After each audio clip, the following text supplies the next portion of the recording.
Parliament में सिर्फ 5% मुसलमान एमपी हैं। अब तो कोई बाजू नहीं खड़ा करना चाह रहा है। इलेक्शन का कैंपेन हुआ तो बोल देते मौलाना आप मस्जिद में उधर कर लो, इधर मत खुआओ, तू उधर ही जा, वो मुस्लिम महल्ले में जा, इधर मत आ। मैं सुनाऊं अपनी कानों से, अरे उन असद आ रहा, ओवैसी आ रहा, उसको रोको, तुम उधर रहो, इधर मत आओ।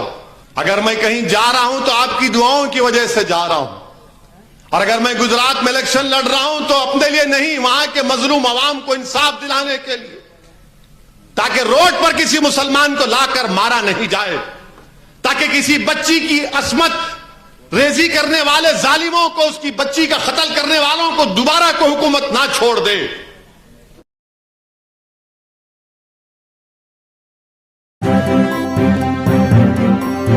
मीडिया वॉइस, आपकी आवाज।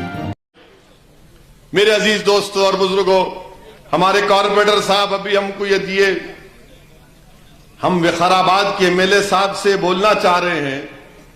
मैं उनका एक वीडियो देखा, जबान फिसल गई शायद, ऐसी होता, हुज्जत नहीं करना हमारे से, मिल के रहो बोले सुन रहे नहीं, जबान फिसल गई ना। तो क्या है, आप ये बात याद रखो, मजलिस अभी फैसला नहीं करी कितने सीट खड़ा करेंगे सब इलेक्शन में। इधर के भी रहने दो, हम तो आपके साथ है, मगर तुमला भी नहीं भूलना हमारे को। बल्दिया का इलेक्शन आएगा उनके पीछे, इनके पीछे, उनके पीछे, फिर मिले क्या हुआ मियां, नहीं दिल से आपके साहब। अरे ये कौन सा दिल है तेरा जो वोट में तब्दील नहीं हो रहा? दिल से आप कह रहे तेरा दिल में थोड़ा वोट भी तो पैदा करो। अब देख लिए ना क्या हुआ। तो खैर ये स्कीम है बैंक के मुताल्लिक, 2015 से अब तक इसको लागू नहीं किया गया है। और ये बात तो जुल्म है कि वार्ड नंबर 4 में हमारा कारपोरेटर है, फंड कहीं क्यों नहीं दे रहे भाई आप? एमएलए साहब आपको इलेक्शन लड़ना है नहीं है 23 दिसंबर में, आपको लड़ना है तो फंड दो, खाली मीठी मीठी बातें मत करो। मैं थक चुका हूं मीठी मीठी बातों से। आते कि अरे असद साहब आप, अरे मेरे को, मैं कौन हूं भाई, मैं भी एक इंसान हूं। तो हमारे वार्ड नंबर 4 में फंड दिया जाए और शादी मुबारक, हाँ आ गए,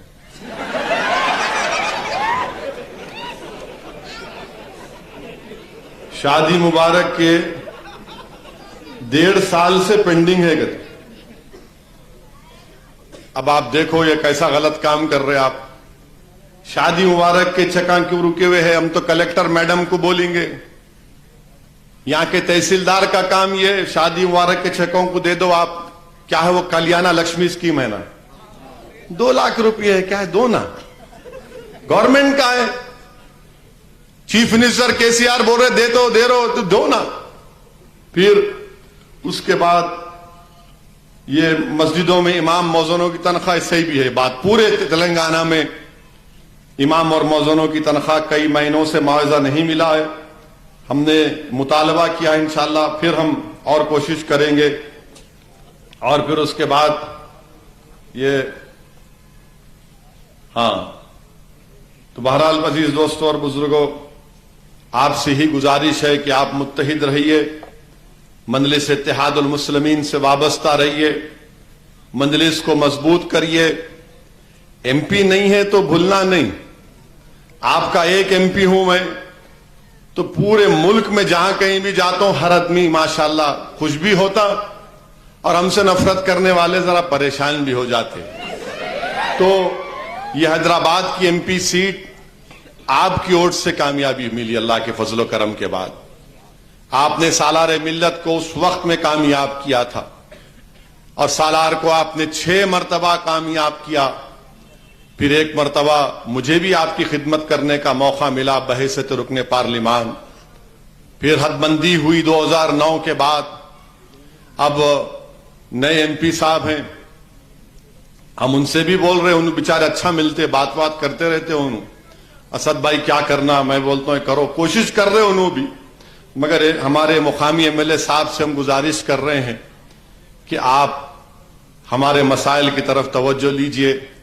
हम भी चाहते हैं कि पसमानदा तबकात, मुसलमान, दलित में एक सियासी इत्तेहाद बने, मगर इत्तेहाद के माने ये नहीं है कि हम सिर्फ वोट डालने वाले बन जाएं और फिर वोट डालने के बाद फिर इलेक्शन आएगा आप 23 का, फिर आप आके बोलेंगे देखो मैं आ गया।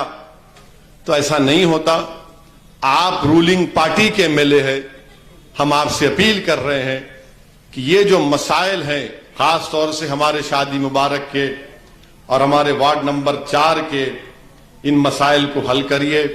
चाहे विकाराबाद हो या तांडूर हो। तांडूर में अब्दुल हादी के पीछे पड़ गए। अरे कुछ भी हो तो अब्दुल हादी के पीछे, अरे क्यों पीछे पड़ रहे भाई? 23 दिसंबर में क्या करना हम सोच लो तुम। और हम किसी के पीछे पड़ गए ना तो एक की पीठ हो जाते हम लोग, एक की पीठ हो जाते। आप करो, हमारे क्या कर रहे हैं, हम भी बैठे देख रहे, अच्छा ठीक है ठीक है, हम भी देख रहे, हम आएंगे, हम बैटिंग करने जब जाएंगे मालूम होगा। आप ऐसा नहीं करना चाहिए, काम करिए। अच्छा इनके साथ जो है बात ऐसे लोग हैं तो कमजोर लोग रहते, खाली कुछ भी है तो थाली, वो कुछ भी नहीं है साहब। अरे क्या है, इतनी चमचागिरी मत करो, अपनी इज्जत में मत गिरो, अपनी नजरों में मत गिरो, सच्चाई को बयान करो। रूलिंग पार्टी है तो इसका यह मतलब नहीं कि खुदा बन जाते वो लोग। ऐसे 56 रूलिंग पार्टी आके चले गए, बहुत से एमएलए को हम भी देखे। इनका काम यह है कि वो जो बोलते करके दिखाना, और इंशाअल्लाह ताला हम भी उनसे हर महाज पर इनके बड़े बड़े लीडरों को भी बोल रहे हैं ये काम कराओ, आप ये काम कराने की जरूरत है। मगर मैं आप मुसलमानों को और भारत के मुसलमानों को एक पैगाम दे रहा हूं।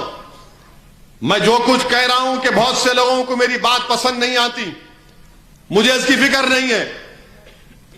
मैं कोई खव्वाल नहीं हूं कि गाना गाकर आपका दिल लुभा के जाऊंगा। मैं सच्चाई को बयान कर रहा हूं और भारत की सियासत की सच्चाई है कि कोई भी पार्टी जो अपने आप को सेकुलर कहती है वो मुसलमान को अपने करीब खड़ाना नहीं चाहती, किसी मुसलमान को अपने बाजू नहीं खड़ाना चाहती है।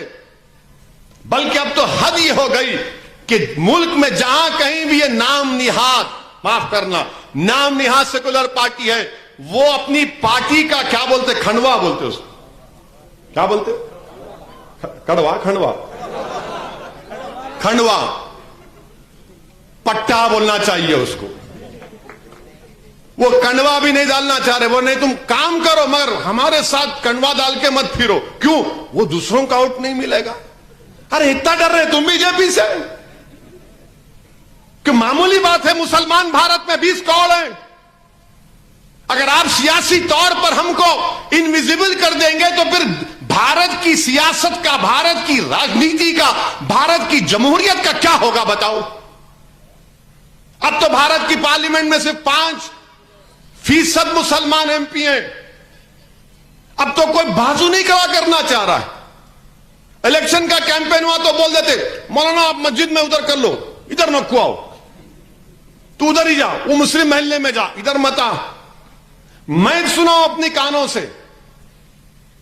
अरे उन असद आ रहा, ओवैसी आ रहा, उसको रोको, तुम उधर रहो, इधर मत आओ।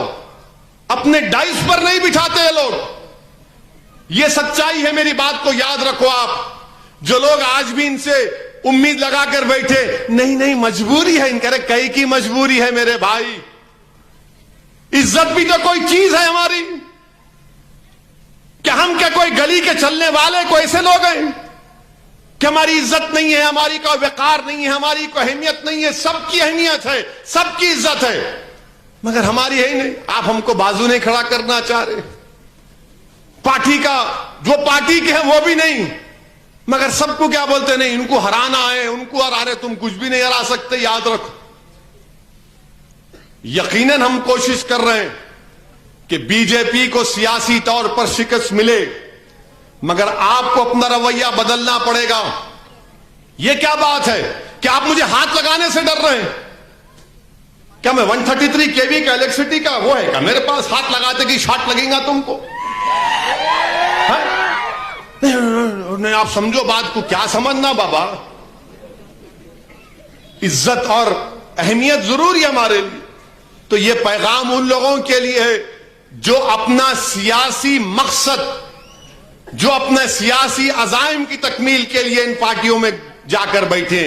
कुछ होने वाला नहीं है प्यारे, आ जाओ यहां पर, आओ लड़ो, हम अपना इज्जत और मुकाम पैदा करेंगे।